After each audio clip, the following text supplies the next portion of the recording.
So I would like to welcome the one, the only Nagesh Kukunoor. Nagesh, sir, thank you very much for taking the time out to speak to us today. Glad to be here. Now, to start with, I'd like to take you back to the start of your career. Um, you have a bachelor's degree in chemical engineering, a master's in environmental engineering, and you were working as an environmental consultant in the US. So, how did films come about? Right. I There was this sort of deep love for cinema, and one of the things that uh, my really close friends, especially through 4 years of engineering, were kind of used to is every time we got drunk, I would say that I want to do something with films, and um, it's just one of those things that you say when you're uh, having a good time and you don't actually follow through on something like that because it's just so far removed from what you actually do, right? And especially you being an engineer yourself can attest to that. Yeah, There is a very straightforward path to being an engineer. yeah. So they heard that a lot, but it wasn't almost 5 years. Uh, Actually, the first stirrings happened in 93. That's about 2.5, 3 years into my job. Mhm. Like you said, I've done my bachelor's in India, then moved to the States, do my master's, get a job. So I'm checking all the boxes for the perfect Indian dream. And uh, now, of course, the next step is either to get an MBA, get married, have a wife, couple of kids, and blah, blah, all of those things. And, that's when I start realizing that this kind of love for cinema is not just one of those, just passing fancies. It's something much more deep rooted. Mhm. And uh, I was just miserable. I was Yeah. just absolutely miserable. And I love my job. That was the irony, Mhm. because as a consultant, I got to travel a lot to different chemical plants, Sure. and I love traveling. Yeah. So, being out of the office for 2 to 3 days a week was just fantastic. But I was miserable, like I said, more at an existential level and felt I had to do something else. So uh, when I just picked up the courage, I took my savings and made the damn film. I know I'm just skipping over all the parts I would have highlighted if I was writing a screenplay. Yeah. But I think the love for cinema was just as far back as I can remember. Right. Right. And you say kind of the stirrings kind of came up around 1993. Was there any particular film or was there anything that you saw then that made you think, I want to be part of cinema, I want to do something like this? So actually, it goes back more to about 85, 86. Right. The film that, and I'm still in India at this point. I'm about 18 or so, 18, 19, somewhere there. And movies in India would come almost a year or so after they were released in the West. Yeah. So I walked out of this film, and that moment was the first time that I said, "Oh, I want to be a filmmaker."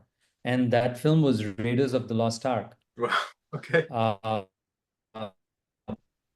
yeah. And I actually met Steven Spielberg when he was in India. Right. This was about 8 years ago. They invited a bunch of directors for an evening with him. Uh-huh. And I told him this. I said, you're the reason I'm here. And I quickly, gave like a 30-second version of this. But that was the first time I think it actually stirred in me where I said, man, if that's the kind of magic you can create on cinema, then, I want to be a part of it.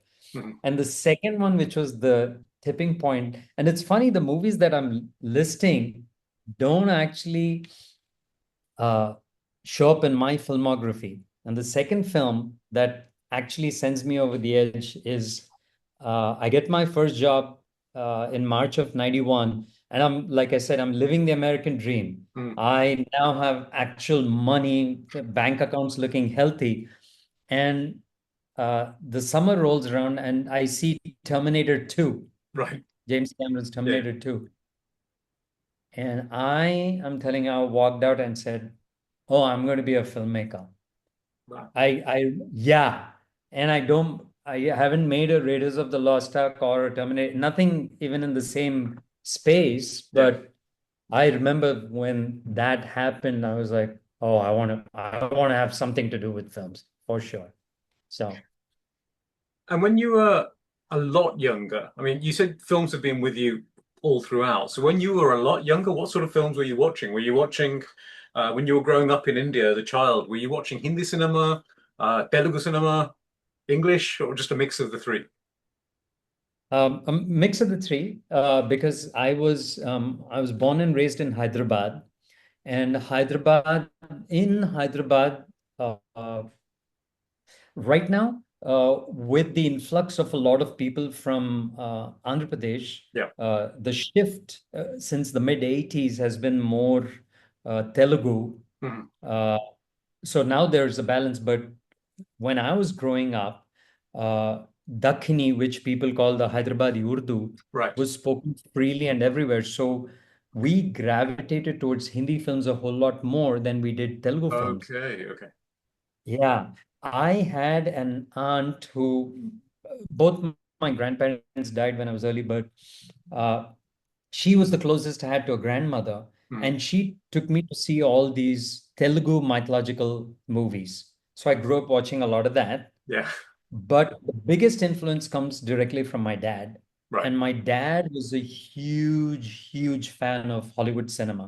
Okay. He was uh, and he can't trace it back to a specific point, but from when he was like a young lad, he would just go see all these movies whenever they showed up. And we're talking about Joseph Cotton, Gregory Peck. I just heard all these names all the time when I was growing up. So I gravitated towards English cinema, Sure. if you will. uh, but because we all spoke Dakhini, we Mhm. watched a lot of Hindi cinema. Okay. Right. Yeah. So, yeah, Rajesh Khanna, Dharmender, Amitabh, all these people. Yeah, I watched them very early in my when I was a kid, Sure. and that's how. Yeah. So, with the influence from your father and with the two films that you've sort of mentioned that kind of sowed the seed of you becoming a filmmaker, is that the reason your first sort of few films were actually in English, even though obviously they were based in India, but they were in English? So, this advice is given to every single screenwriter who starts writing scripts. They say, write what you know. Hmm. And what I knew was a very English dominant middle class upbringing in South India, in Hmm. Hyderabad. Sure. So uh, I always, even now, I think in English. Hmm. So I started writing stuff about both uh, the Hyderabad Blues, which was about my own experiences in Hyderabad. Hmm. Rockford, my second Yeah. film, the boarding school that I went to, where English was the only language that we all spoke, because Right. there were a lot of boys from Tamil Nadu and a lot of boys from Kerala and, all the different states. So English was the only one which was common. Sure. So uh, that's what I did. So I started making movies in English. But the most important reason I think I started making movies in English is because I never thought I had left India in 88. I came back in 97 to make Hyderabad Blues. Enough time had lapsed where I didn't have a finger on the pulse. Yeah. So I never for a moment thought that my movies would appeal to anyone in India. So I Hmm. made Hyderabad Blues. Back in the day, everything was 35 millimeter, right? Yeah. So I put 6 cans in two large suitcases and I went back to my life in the US. And my dream at that point was I was just going to shop it around to film festivals in the US and get it screened at a few of them. And if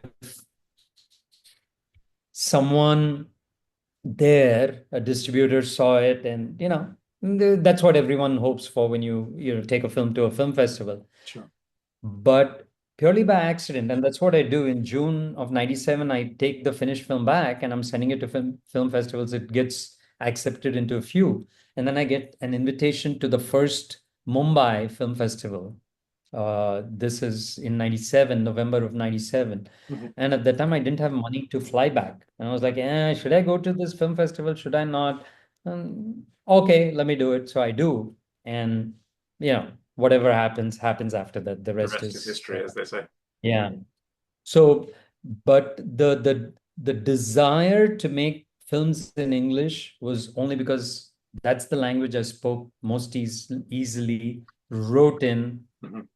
So I still write all my screenplays in English, and then they get translated or transliterated into Hindi or Telugu or whatever language I'm shooting in. Yeah. So, yeah, that's why the first five films are all in English. But then, like you say, Yeah. actually, from that point on, you haven't actually gone back to English.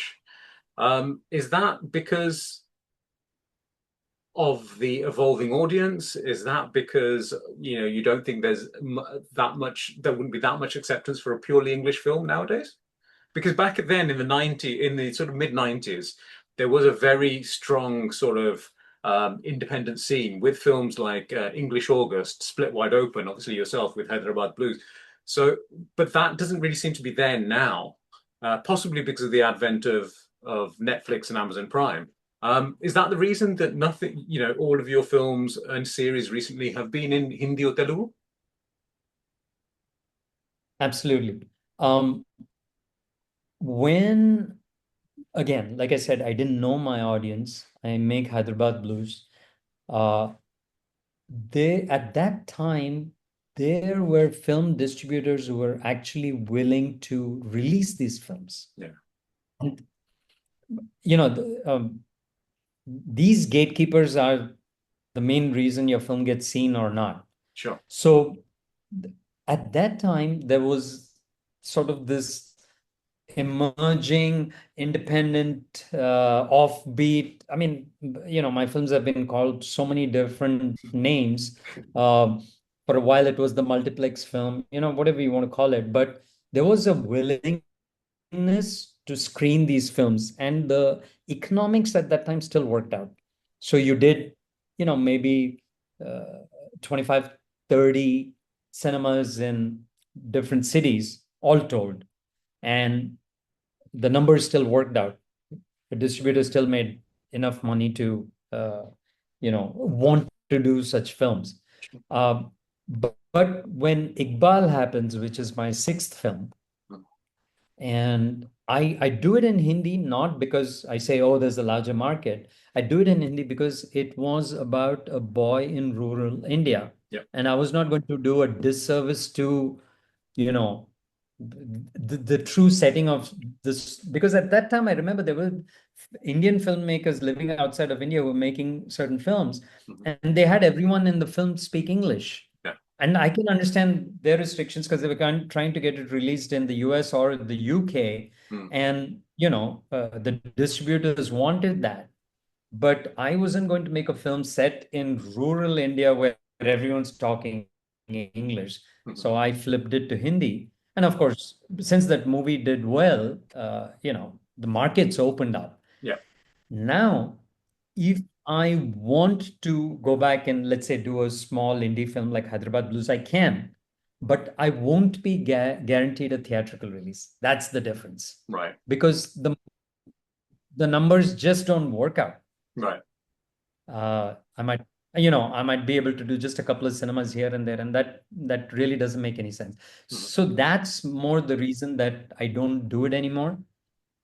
Because as it is, I'm making independent films. I still am Yeah. not making these large commercial films. Sure. So getting a release for these films itself is a huge freaking challenge. Yeah. On top of that, if I make it in English, I'm like, okay, might as well screen this at home. Do you think that's a loss for Indian cinema as a whole, though?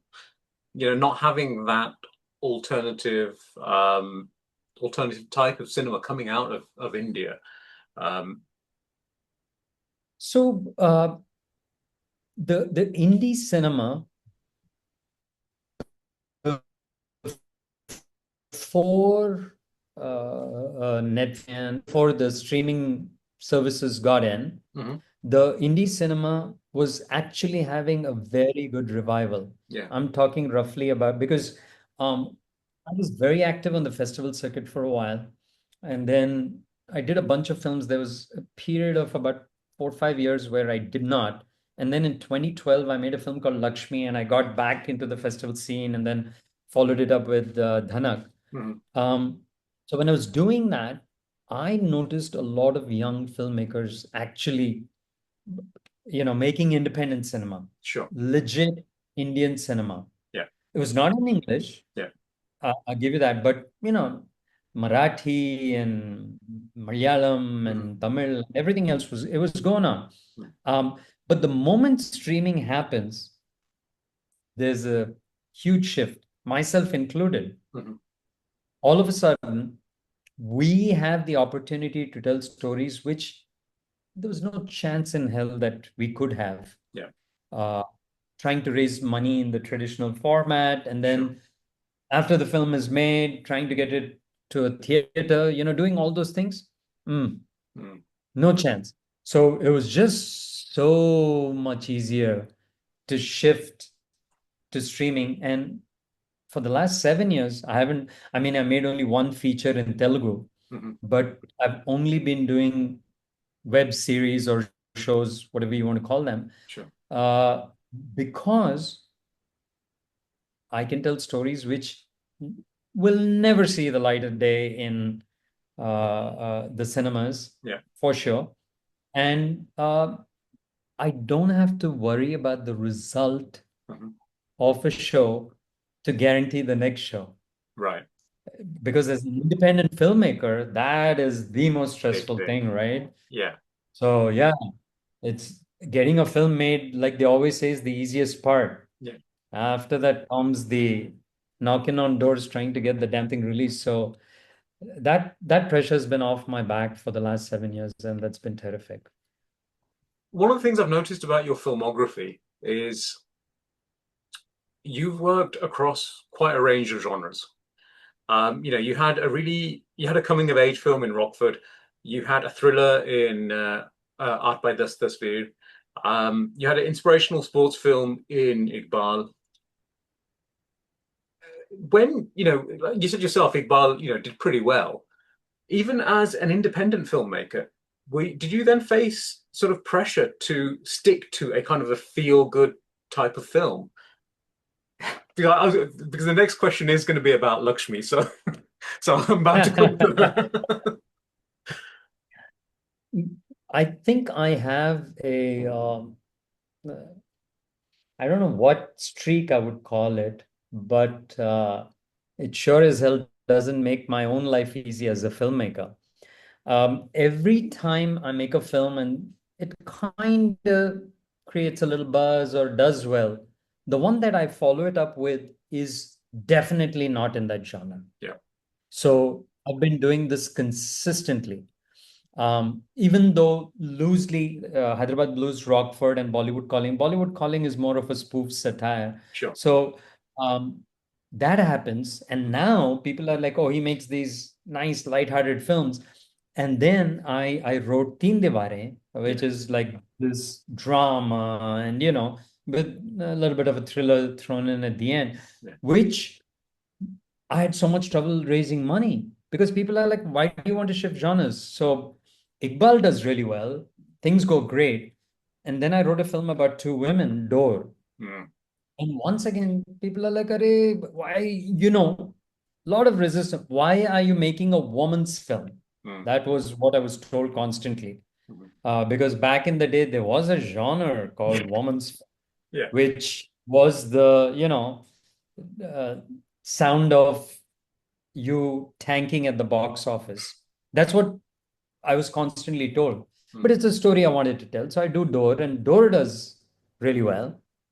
And then what do I follow it up with? That is the lesson that one needs to take to the bank. I made a film. After Door, I could Is have it made, Bombay to Bangkok? yes, I could have made whatever I wanted, like the largest film, I could have gone into the A leagues, if you will. But what do? I make a film about this cook who runs away to Bangkok and falls in love with a prostitute. It's it's got a sync song, my first sync song. It's and it even had fart jokes. It had everything. This is quote unquote from the guy who made Door. And I think I lost 80% of my audience like overnight. I'm exaggerating, but people were really upset. They're like, what's wrong with this guy? So I've had this constant, I cast John Abraham, Hmm. but as a cancer patient. In Who Arshayan. does that? I mean, yeah, John took his shirt off once in the film, and I think uh, people were pretty upset with that too. But um, so there's nothing that I've done which follows. Okay, this would be the smart way to go. Sure. So, but as a filmmaker, I think what I've always enjoyed is to try and not repeat myself Yeah. first, Yeah. first and foremost. So, hence, I like to dabble in every single genre, and I hope I get to. There's still two or three genres that I have not tapped into, which I desperately want to. Hmm. I think primarily because I don't want to get bored as a filmmaker. Sure. If I was making films like Iqbal and Dor, which are constantly thrown in my face, the feel good films as they're called in India. Um, I think I would just get bored. Hmm. Just it's like coming to this again, this is what happened. But when you throw Lakshmi into the mix, and then it just rips my own heart out while I'm shooting the scenes because Yeah. there's violence against women and everything else that I It's a don't very, believe very in. harrowing film. Right. And and then to kind of cleanse my palate, I made a film about two children, Dhanak, hence we're here Yeah. today. So I keep doing this all the time, I think, to keep things fresh for myself. Mhm. Okay. Okay. So, yeah, I mean, I was going to ask that, I think you kind of answered it already, that after making a film as harrowing as Lakshmi, was it a conscious decision to move on to something that has a lot of innocence in it, like Dhanak? Um, I I don't know if I made a conscious decision on that, but I certainly felt an enormous sense of relief. I think so. It kind of came from within, Yeah. because with Lakshmi, I got myself back on the film festival circuit. It won the audience award for the best film at the Palm Springs Film Festival. So, I was back there and things were good. And I was kind of trying to figure out what was appealing to me. And this was actually a story idea pitched by someone else, just a line. I Yeah. changed it, but I think instinctually I picked that one Right. because there was this, almost like, okay, now I don't have to take kids and put them in brothels. I can actually have them, Being walk in kids. a free land. Yeah, be kids and smile and sing songs and, do all of those fun things. Yeah. So I think it definitely came out of that, Sure. the desire not to do something that dark. But even with Dhanak, I mean, as it is in India, road trip movies are quite a rare genre. Um, So how did you conceive the idea? I mean, you think you said the main idea came from somebody else. How did you conceive the idea of a road trip film with two children, one of them blind? So yeah, the original idea was about this sister Yeah. wanting to get her brother's eyesight. I mean, they live in a small village, and that's all it was. So there was nothing more. It was literally like a couple of lines Yeah. of this, brother and sister live there, and they don't have such a happy life, but the sister's only goal in life is to make sure that her brother sees again. Sure. So that appealed to me. I'm like, okay, da da da. And I didn't know what to do with it. It was just there. Mhm. And I remember how the film came together. One of the, actually, I'd say my favorite place to shoot in India is Rajasthan. I had shot Door there. Yeah. I shot another movie called Ye Hausla, which never released. Mhm. But that was my second film in Rajasthan, and I was just yearning, I think, to go back there. And it was one of those cliched moments when I woke up one day with image of these two kids walking across the desert, which is the exact poster. Poster, yeah, I never changed it. yeah. Just the sister holding.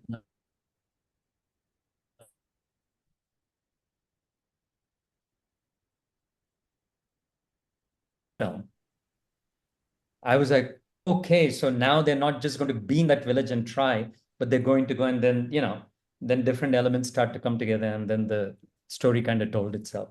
And most of my films, especially, uh, uh, I don't lay out and maybe where every single film, no difference.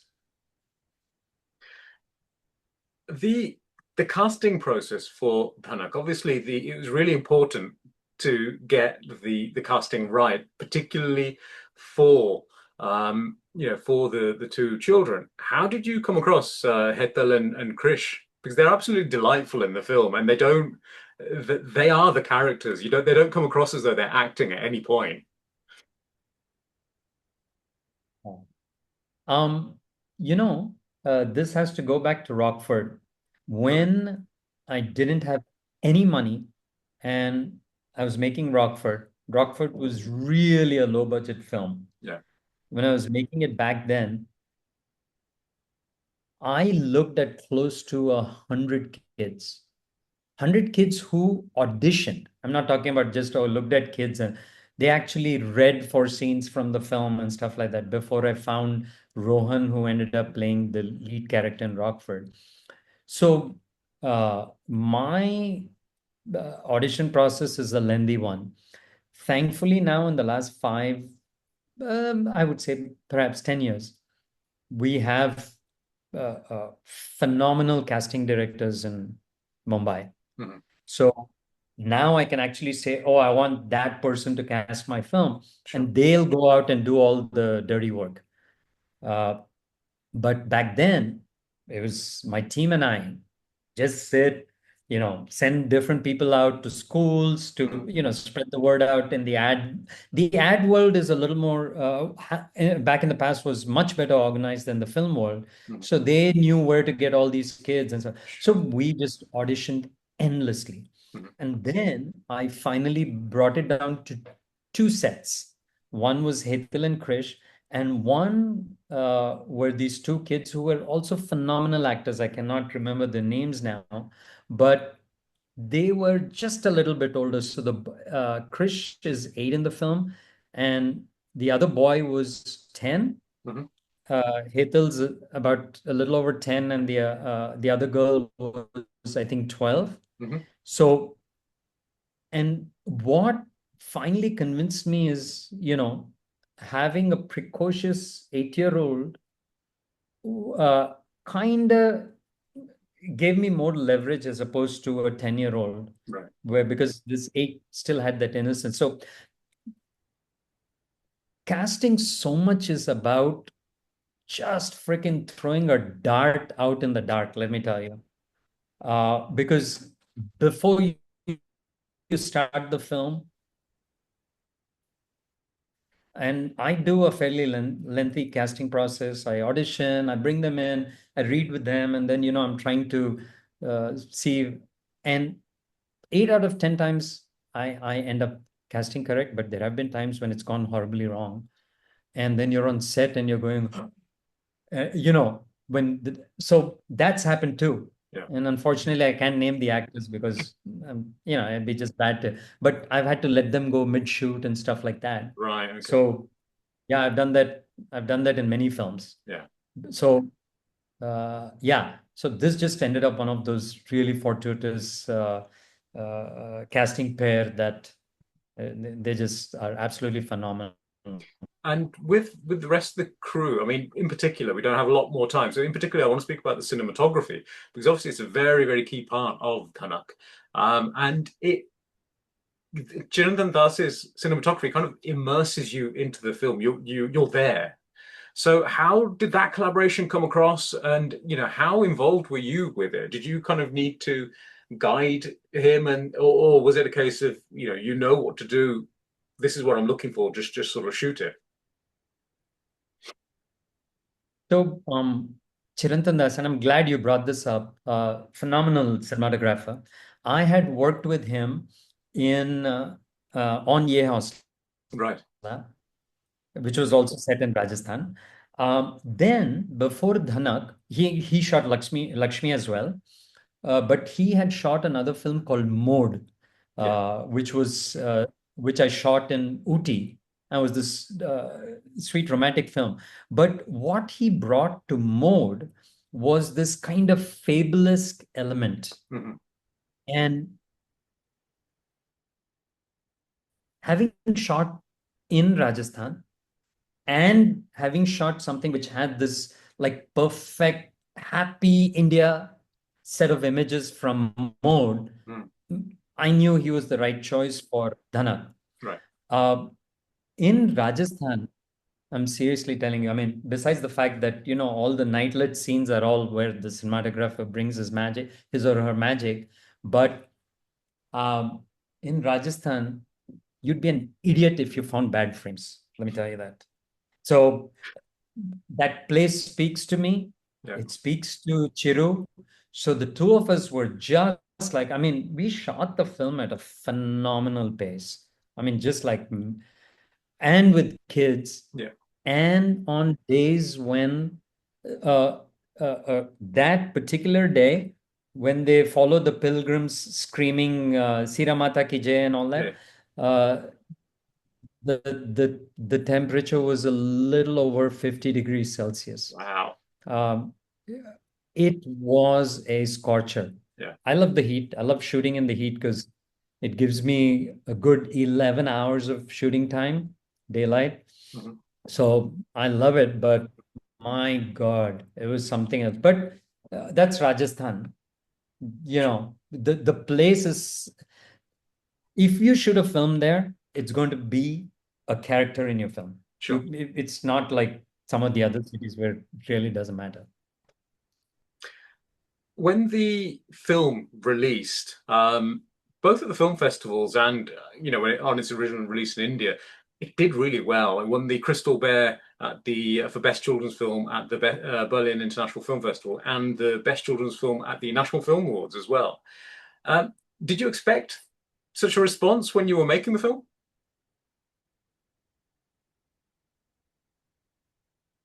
No, no. I mean, this is with every film that you make. It's just there's so much joy that I get when I'm making it. I'm just blinded by that joy. That's the only drug that keeps me coming back. I genuinely, genuinely have never thought about what's going to happen with it after. Yeah. So it's at that moment you set a frame, the actors have done their bit, and everything just comes together, and you're like, oh, this feels so great. So on a film, it happens, a few hundred times. Mhm. So you don't ever think that, oh, this is special. And I hear so many filmmakers saying that, but I've now made 15 features and about 6 shows, I think. So it's a lot of work. Yeah. If I think if I made just one or two films, I'd have this amazing sense of what I was doing right or wrong, or oh, this is phenomenal. There are moments that happen in films, but I think it's just the euphoria of the moment. You really don't know what's going to happen Mhm. till after the film opens, and then everyone's a guru and everyone is so intelligent. Yeah, yeah, I sense this, and it's all BS. You have no clue what you're making till it comes together in the edit, and even then you think, I think I think I got the story right, but sometimes films just catch fire, and that's what happened with Dhanak, Mhm. because it is the widest travel film of mine Wow. when it comes to film festival. Yeah, I mean, I've done so many film festivals worldwide Yeah. that we lost track of it. And, that's what you dream of, right? Trying to find the largest possible audience.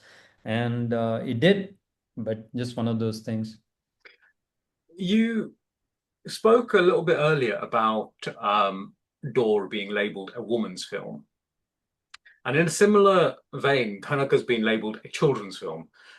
Do you Yep. see it as a children's film? Because when I saw the film at film festival myself, and it's kind of what you said. It just filled me with joy, and it was just such a pleasure to watch the film. I never thought of it as, oh, this is a film for kids. And so, do you see it as a, when you're making it, and even now, do you see it as a children's film or just a film that happens to feature children in the main roles? You've pretty much hit it on the head. I never saw it as a children's film. Never, ever saw it as a children's film. There are certain things that I wanted to say in the film. Yeah. Okay. The first thing, I'm very clear about this. It's the story that needs to appeal to me. I'm not interested in, getting on my soapbox and, saying stuff. Mhm. However, once I begin writing the script, some of your own philosophy kind of filters in, and then you feel that, and when these things that I wanted to talk about, I knew if an adult said those things, it would just come off as pompous. Yeah. So I said, kids are a much better vessel Yeah. to say some of the more important things that I want to. Sure. Where it can just happen. And if someone picks up on it, that's great. If it doesn't, that's fine. But overall, the idea was just to say that the world is not a shitty place. Yeah. And this clearly follows Lakshmi, that there's something like goodness and happiness and honest people and trustworthy people in the world.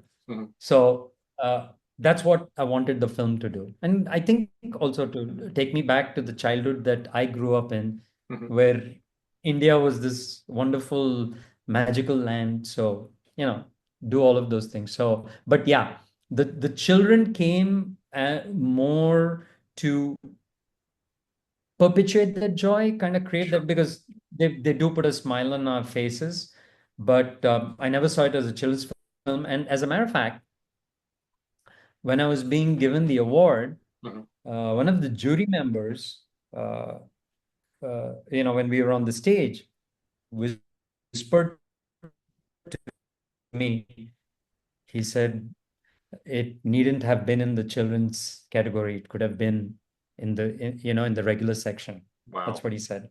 So yeah, yeah, even he picked up on that. So that was my, because one of the things that I find scary is, especially here, when Mhm. people do children's film, they make children do childlike things, and that's Mhm. always bothered me.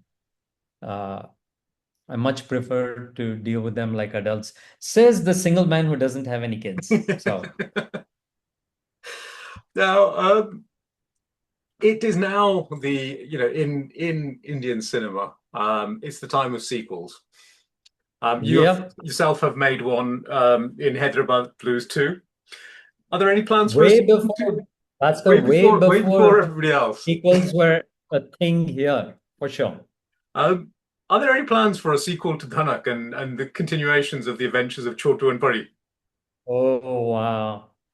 No, actually, I'm always terrified about messing with something which has been good. Yeah, Um, I said that, and I think about 6 years, 6 years after Hyderabad Blues, I made Hyderabad Blues 2, hmm, because I felt I had come as an outsider, and then I was in India making films, so I felt I had a little, not a deeper insight, but a better peek into the way things functioned here. So I wrote Hyderabad Blues 2.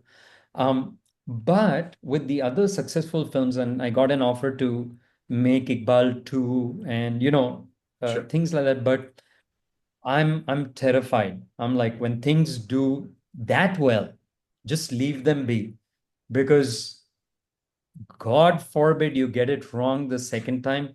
It's just going to taint the first one too.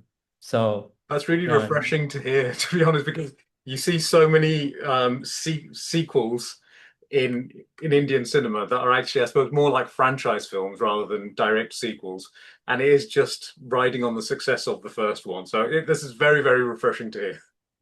Yeah. I mean, when a movie does well, it's very tempting for a filmmaker to put a sequel into play Yeah. because there's a lot more money. Mhm. There's the hardest thing that one has is trying to convince the public to come and watch your film, right? Yeah. But when a film's a huge hit and you say part two's coming, Yeah. you're done with the selling. Yeah. So I know it can be very, very tempting. Mhm. But and this is all personal. I'm just when you pour that much of yourself into a film, you you you're not sure if you can replicate that a second time. Sure. You know, when you do shows and you do season two and season three, that's a very different setup. And Mhm. I wanted to experience that Mhm. to see how, I could continue that. And with City of Dreams, I've done 3 seasons. Yeah. So I can do that. But somehow with a film, it feels like you pour so much of yourself into a film at one point Mhm. that if it works, I'm really terrified of going back and shaking that. And I hope I don't have to eat my words, Bhaskar, and you'll find out a year from now that someone gave me a lot of money and I've destroyed one of these films which I hold I dear. don't think you'll be doing that. I'm sure you'll if that happens, you'll give them an original idea and convince them for that.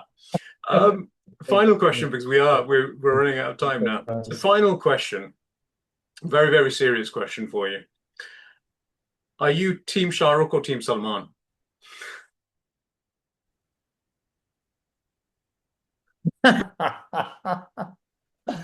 Oh boy, oh, that's so funny.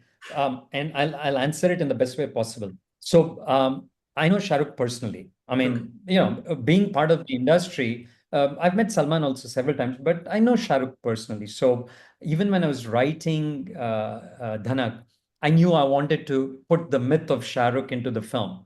So we did that. And towards the end, all that you see, not somewhere towards the end, you see someone looking like Shah Rukh walking Yeah. away down the corridor. But when the film came up for release and someone had suggested this as an idea, and briefly I contemplated doing that, was just before Chotu gets released from the hospital at the very end. Mhm. The sister says that, someone actually paid for your hospital expenses and all of those things. And I wanted to have a shot of the person paying, signing on the form, and all you see is Salman's bracelet Yeah. there. You know, just as I'm keeping everyone happy. I Yeah. got Shah Rukh, I got Salman. I did consider that, but no, I stuck to the original idea and I left it with Shah Rukh. But you haven't answered my question. Are you Team Shah Rukh or Team Oh, Salman? acha. I'm actually I don't know if I'm team anyone. Um, uh, because we're in the same, if you look at the Venn diagram, Yeah. um, those two That's the worlds engineering you intersect. coming out again. Exactly. I'm this little circle at the bottom with absolutely no intersection with all these other circles. So maybe that answers your question. I don't even know if there's a proper answer there. Fair enough. We'll leave it at that. Nagesh Kukunoor, it's been an absolute pleasure speaking to you today. Thank you so much for taking out the time to speak to us. Thank you, Bhaskar. I enjoyed it myself. Thank you.